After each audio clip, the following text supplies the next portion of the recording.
All right, welcome back. We were talking about how the creation of public perception is dictated by the media, which is definitely true. Not only the media, but other people that we speak with, you know, and they have their own opinions about a certain subject or matter. And when speaking with someone or gaining information, we tend to, as people, to create our own opinion and perception of a person or situation, etc.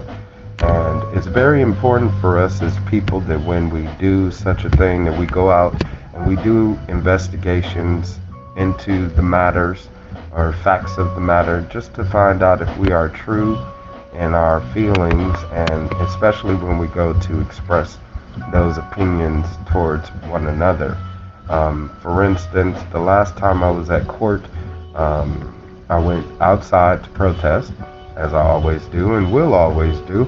And as I was doing so, there was maybe a crowd of about 20, 25 people. And one lady stepped up and she said, you know what?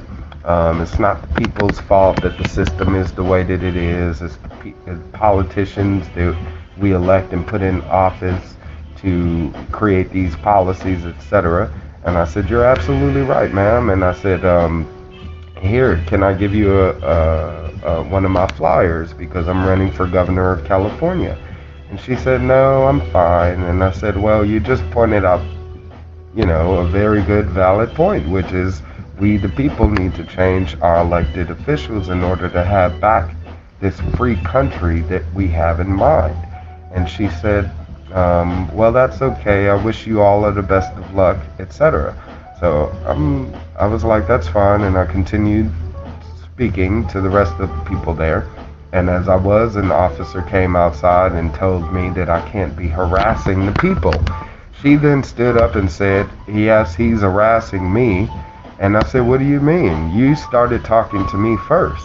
And she said, well, you're just so loud. You need to bring down your volume. And I said, this is exactly what's wrong with America. People having an opinion about a situation or someone and then telling someone else they need to go out as an enforcer and oppress someone else based on their beliefs. Now, how many times in history that has this been successful? Zero. Which is why we're in the state that we're in as people, is because there have been a small group of people electing a certain group of people or selecting a group of people to go out as enforcers and enforce their beliefs or ideas upon someone else. This is wrong. We cannot live this way, people, nor is it ever true in our nature to ever be this way, especially when so many prejudices, so many differentiations have developed because of this. And that's the thing, is if we really want to live as a free society, we got to get to the point where we start allowing each other just to be happily without interference. And as I was saying this, I said, you can't control my volume. That's not your job, and that's not the officer's job, and I'm not trying to attack you in any way, shape, or form. I'm just sharing information with you. And I said, there's other people here as well, and I'm pretty sure they wouldn't mind, or are witnesses to the fact that, again, I've done nothing to, assault you or interfere with your well-being in general, and another guy, as I was saying this, said, officer, I've been here the whole time and I in no way, shape, or form feel intimidated by this man, nor do I feel like he's harassing me. And I thanked him profusely and gave him a flyer and shook his hand, etc. And as soon as I said that, the cop went away. But again, he didn't even have to step up to say that, especially amongst this group of 20, 25 people that decided to remain silent as this lady was about to, again, have someone enforce their beliefs upon me just based on her idea or opinion. These other people remained silent, said nothing, but this one guy decided to step up and defend me. Now, later that day, I was sitting there waiting for my wife to come out of the building, and the guy came up to me and he sat down beside me and he started speaking with me, and he informed me of all of the information, pretty much just informed me that he appreciated all of everything that I was saying, and he said, you know, you really can't blame her because she's pretty much just one of these fascists that are out here in the world that feel like they can oppress or suppress someone else based on their beliefs and ideas. He said, I am a bit more cultured than she is because, you know, I've lived in New York and I've been around black people before and I've been around other people before other than my own race. Therefore, I appreciate other people just for being different. And he said, well, the First Amendment to the Constitution is freedom of speech. And I said, exactly. And this man informed me that he was Jewish and pretty much has dealt with his own issues being a Jewish American in this country. And he said, you know, most importantly, I just want to inform you that how important solidarity is right now. He said, us in the Jewish culture, we have that solidarity, just being the Jewish faith. He said, but I myself have been even prejudiced against because of the lack of money I have being a Jew, because the perception is that all Jews have money. I don't have much money, so I'm treated differently.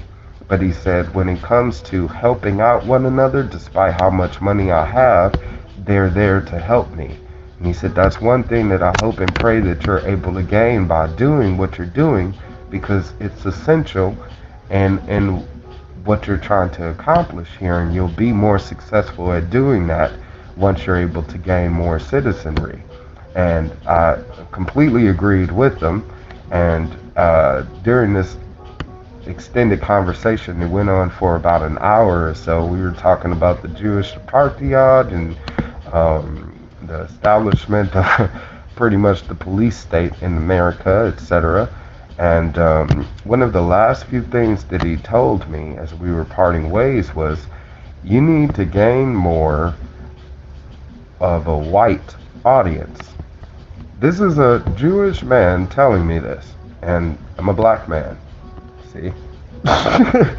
And he's stepping up telling me, as much as the black community supports and loves one another and has showed love and support for him, he said, I just don't see that solidarity there that, again, we have in the Jewish culture. And he said, believe it or not, you'll be more successful if you're able to gain more blue-eyed, blonde-haired white people, I'm quoting him verbatim, to join in on your efforts to support you.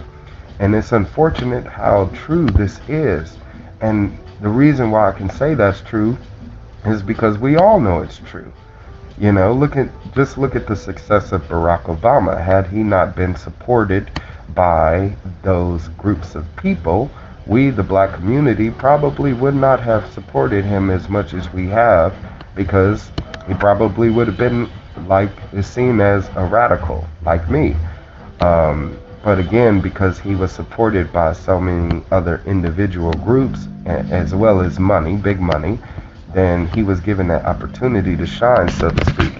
And as a part of this black community, I'm well aware of the sentiment that grows amongst black supporters, whether they be Malcolm X or Martin Luther King, etc. There's a desire there for that, but yet at the same time there's a resentment of that.